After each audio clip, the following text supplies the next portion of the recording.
welcome to Distant Lightning. We're in the second series of the Eastern Conference Finals leading up to the Stanley Cup playoffs, and the Bolts win 4-3 over the Boston Bruins in an overtime win. The series is now tied 1-1. So on this episode, we're going to go through the good, the less than good, and stud of the game. Let's start with the good. Brayden Point. We haven't seen this guy since March. Comes back, and what a great return. He immediately got 2 assists. One of them was called back on a terrible call, in my opinion. Controversial call from the refs. But, to get 2 assists in his first game back on D, that's incredible. I thought he played great the whole game. Second good item, Andrei Vasilevskiy. I'm really happy to see he scored the game-winning goal in overtime for the Bolts, giving the Bolts the win. It's about time his hard work was rewarded. He's really one of the unsung heroes of the Tampa Bay Lightning offense, I think. And he really doesn't get enough credit, I think, because he's there, he's in the right places, but he's one of those players that is helping his team set up scoring chances. He does get shots on net, but he rarely finds the seam that lets the puck in. So I was really happy for Palat to get the game winner last night. Number 3, Brayden Point. Did you see that puck-carrying magic along the boards that led to Kucherov's tip-in goal? He was getting dry-humped by a couple of Bruins on the boards there. And then he still escaped with the puck and ran into another Bruin near the blue line. And he did a little rope-a-dope maneuver on his skates and broke free. He even deked a 4th Bruin in the middle of the ice, slid a beautiful feed over to Shattenkirk. Shattenkirk didn't hesitate, fired that thing on net. Halak, the Bruins goalie, was out of position slightly. He was probably sliding across. Nice tip in by Kucherov to defeat Halak and score that goal. Brayden Point, he just keeps delivering in this playoff series. All season long and this playoff series, he's off the charts right now. Looking really great. Number 4, the Bogosian-Coleman connection. You're probably wondering why I didn't start with this, because it's the highlight of the week. It's going to be one of the highlights of this entire Stanley Cup playoff series. That was incredible. Bogosian, he is a bear of a player. He's basically our bear on skates. And he found a way to break through the 2 Bruins defenders across the blue line, entering the zone, made a diving pass. So in midair, with his brute strength, pushed the puck across to Coleman, who had to dive to get a shot on net and scored 5-hole, and then scored himself. The beauty of it was, did you guys see Coleman's second swat at the net? As he's sliding into the net, he wasn't 100% sure where the puck was because it slid under the goaltender. In case there was a rebound, as he's sliding head first, he gets a second swat at the front of the net just in case. Coleman, what a class act. This guy. Thank you, BB, for picking up Coleman and some of these other guys. This is really paying off for the playoffs.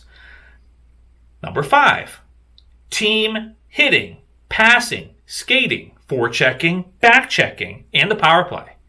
I saw Tampa fix all the stuff that was bad in Game 1. They fixed it in Game 2. Our boys' execution was excellent. It was really near total dominance by the Lightning for the whole game. We outshot Boston 40-25 in Game 2, and it was really a result of us pressing them in their zone and just getting lots and lots of shots on net, lots of opportunities.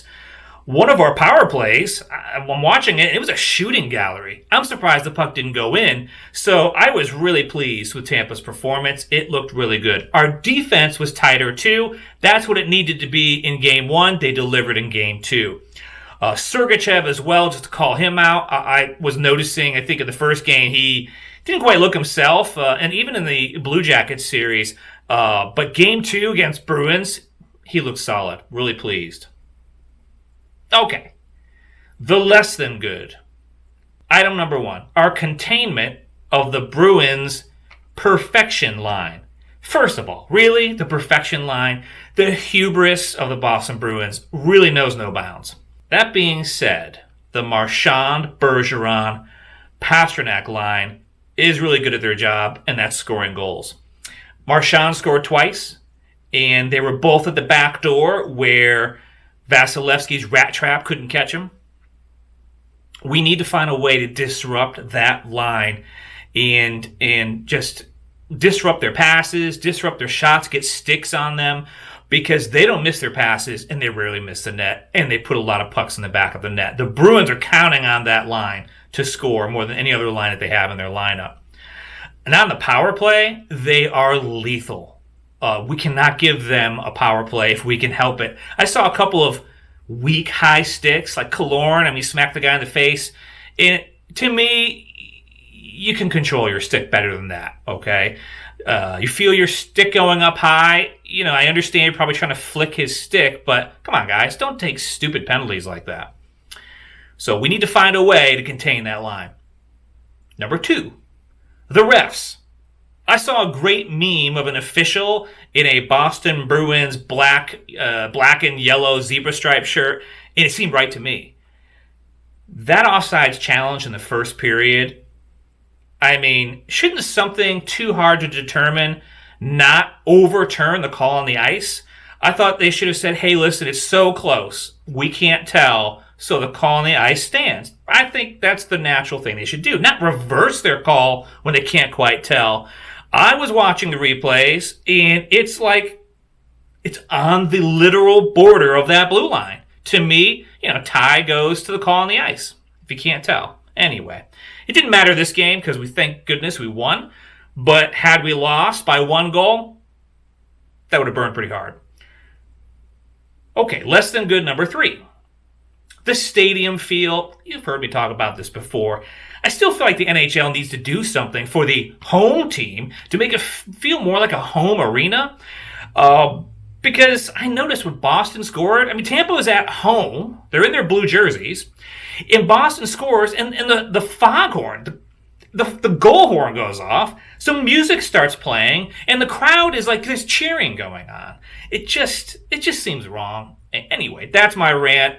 I would love to see the NHL amp it up a little more for the home team, keep it kind of quiet for the away team, just like it would be if they were traveling around to the different arenas. Moving on to stud of the game, Blake Coleman. You knew this was coming. Not only did he score 2 goals, but he did them in spectacular fashion. The Bogosian-Coleman connection with his diving 5-hole score, and then later on he had a breakaway and scored 5-hole again. This guy is delivering all day long. He's so fun to watch on that Goodrow, Gord, Coleman line. They're so much fun. They are making things happen for the Lightning out there. Fantastic to watch. It's really proof that BB's decision to add Coleman and Bogosian and Goodrow and Pat Maroon to the lineup is really paying off. Good job, BB. Good job. All right, looking ahead, Game 3 is tonight at 8 p.m. Eastern, so tune into the game if you can.